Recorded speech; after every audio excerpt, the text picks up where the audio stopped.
Welcome to session 2 of this lecture then, National Curriculum for PE. By the end of this lecture we should have a better understanding of what the national curriculum is. We'll touch on some of the differences between England and Wales. What are the major developments that have happened within the PE curriculum? We'll look at some of the differences, primary and secondary. I think most importantly what I want to be able to do is interpret what is the national curriculum? What do we understand by it? Why is it important? What does it allow us to do and why have we got it? So clear outcomes that hopefully by the end of this session we will have a better understanding of. I talk about high quality PE quite a lot in previous lectures. I think what the national curriculum, before I go into too much detail about what the national curriculum actually is, I think physical education and the national curriculum for PE, it provides us with 3 opportunities. It allows us to educate children about physical education. It allows us to hopefully make kids more physically active and improve their health. And it also allows us to start that legacy that we've got young kids that we can identify with their talent at an early age, and hopefully through their physical education we can start to develop them. So this was taken from the Youth Sport Trust, and I've referenced it at the back, so it's a 2015 January reference. Youth Sport Trust, the overarching organisation in the UK that have got a responsibility to develop not only school sport but physical activity for young children. So they put a manifesto together and basically lobbied the government to say, look, this is what high quality PE is all about, and these are the benefits of a high quality physical education curriculum.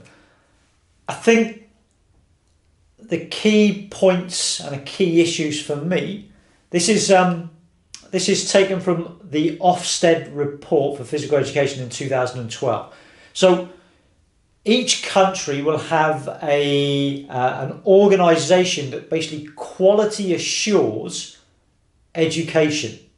So in England there is an organisation called Ofsted. So Ofsted will go around primary schools and secondary schools and colleges and review the standards of delivery. In Wales, we have an organisation called Estyn, and Estyn will similarly do the same thing.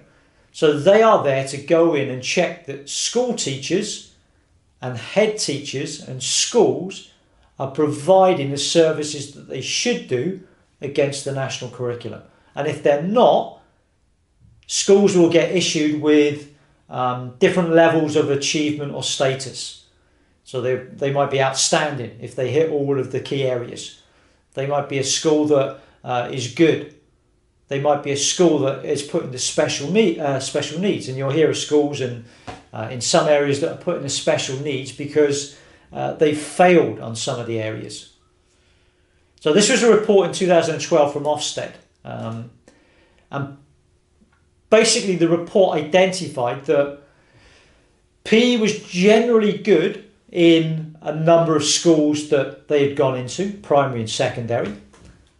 But the overarching message that came out of this report was that there wasn't enough physical in physical education.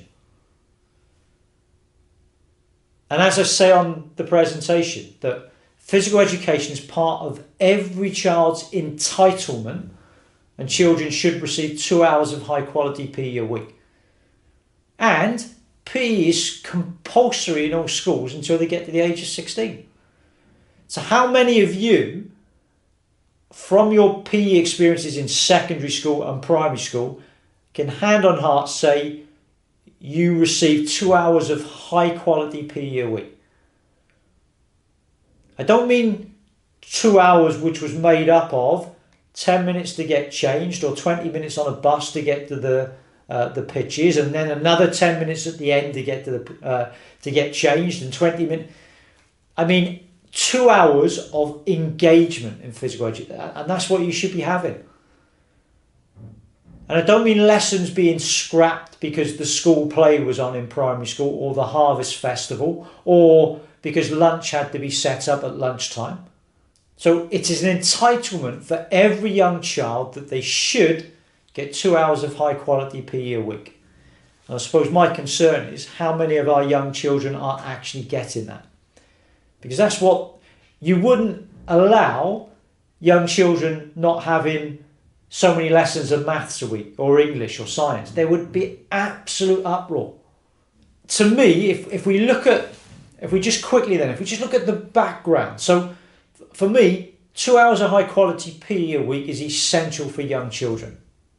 And if young children aren't getting that entitlement of 2 hours of high quality PE a week, what are the consequences? And again, this is why the Youth Sport Trust put the manifesto together to say to government, look, we need to do something about this.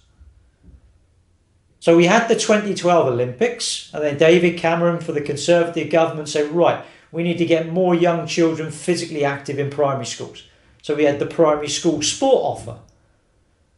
But even that hasn't gone far enough. And hence, this is why the Youth Sport Trust put their manifesto together in 2015 to say, look, are young children getting 2 hours of entitled high quality PE a week? And as the message says on my left hand side there, inactivity is damaging children's lives.